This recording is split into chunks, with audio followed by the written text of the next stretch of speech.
Good afternoon, I'm Victoria, and this is going to be our first kind of review over what chapters 1 through 3 are for Principles of Accounting 1. Today I'm going to talk about general things that you should have grasped throughout the first 3 chapters, which are the accounting equation, normal balances of accounts, and a grasp on the debit and credit process. From what I've heard, those are 3 things that are kind of different to understand, and I understand that can be difficult because accounting is a whole different ball game from just balancing a checkbook. So like I said, let's just get into it. The very first thing we need to talk about is the accounting equation, and the accounting equation is assets equals liabilities plus equity. Okay, so assets are what your company owns. Okay, so examples of these are on page 120 of your textbook. Asset accounts can be equipment, land, supplies, cash, property, equipment, I already said equipment, buildings, things of that nature, okay? Inventory, things like that. So assets are what a company owns, okay? Assets is equal to liabilities plus equity. So liabilities are what a company owes, okay? So liability accounts are basically anything that has the word payable in the second part of the word. Salaries and wages payable, interest payable, accounts payable, notes payable, and things of that nature. And then assets equals liabilities plus equity. Equity is the most difficult of these to kind of grasp.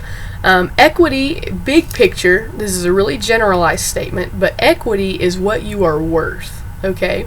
So, in the first part of accounting, you're going to be talking about how corporations account for things. And so, the 2 big umbrellas underneath equity are common stock and retained earnings. Okay, common stock is what is issued to stockholders as a share in the company. So you might hear about the stock market. So the stock market is where people can go and buy shares of stock, which makes them a shareholder in the company, which means they have a stake in the business.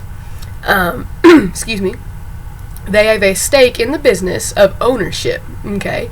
So you've got common stock and retained earnings. Retained earnings is equal to revenues minus expenses minus dividends, okay?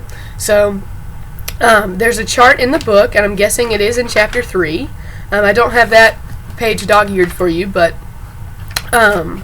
those are the accounts underneath equity. And so you can kind of draw it as a tree. So you've got equity, and then you've got going down to common stock, and another one going down to retained earnings. And then retained earnings is equal to revenues minus expenses minus dividends. Okay? So if you want to think about that. So the accounting equation is assets is equal to liabilities plus equity. Okay? Assets, what you own, is equal to liabilities, what you owe, plus what you are worth. Okay? Wonderful. So that was one of the first things you should have grasped. And like I said, examples of those accounts are on page 120 in the chart on the top. It's got 3 different boxes that have the different types of accounts. And also, the very front cover of your book and the inside page have the exact same thing. So it shows all of the listed assets and things like that. But page 120 will be a little bit more generalized. So I would take a look at both of those. The next thing we're going to talk about is the debit and crediting process of accounting. A lot of people, this stumps them because this has nothing to do with what you've been doing with your checkbook for however long, okay? Any definition you have with debit or credit before this day, you need to throw out of your mind. I know it's different. I know it is. It was the hardest part for me when I was going through this because I want to think debit is always decreasing and credit is always increasing. But that's not the case in accounting, okay? So if you had a problem with this, especially with the problem that you had on your first exam that had to do with debiting and crediting, I want you to look on page 116. It's got the accounting equation that we just discussed, and it's got all of the different retained earnings, revenues, expenses, dividends. And it has your assets, your liabilities, and it has all of the debit and credit balances, okay? When you hear the term normal balance refers to either the debit or credit side that increases an account, okay?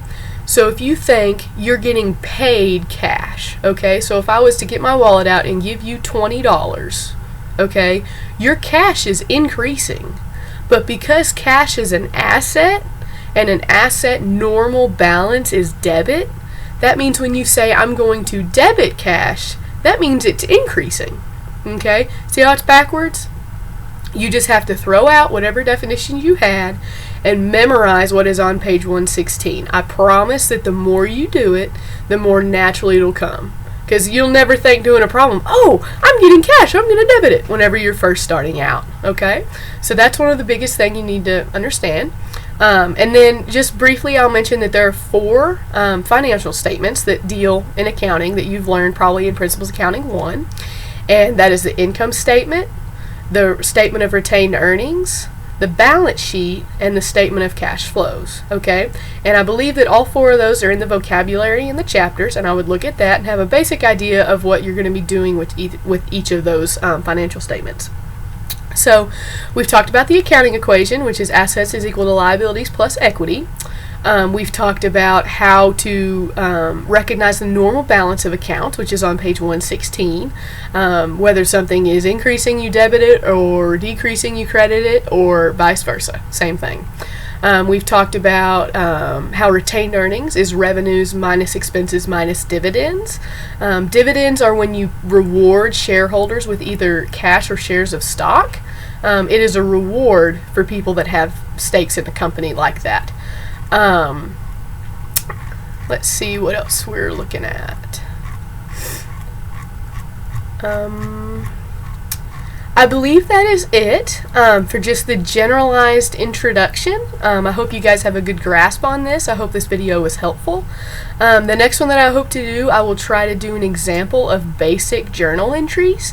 So basic journal entries, we can just think of one right now. If you were going to buy supplies, okay, and you're going to buy those supplies with some cash, okay, so if you think looking at page 116, both supplies and cash are asset accounts, okay, so if you're increasing supplies and your cash is going down because you're paying for it, that means your debits and your credits will equal, which always has to happen. Your debits and your credits have to equal. And so for that journal entry that we'll learn more about next time, is you would debit supplies because supplies is increasing, and you'll credit cash because cash is going down, okay? And still, if those debits and credits are confusing you, we'll get into that in the next video. So I'll see you next time.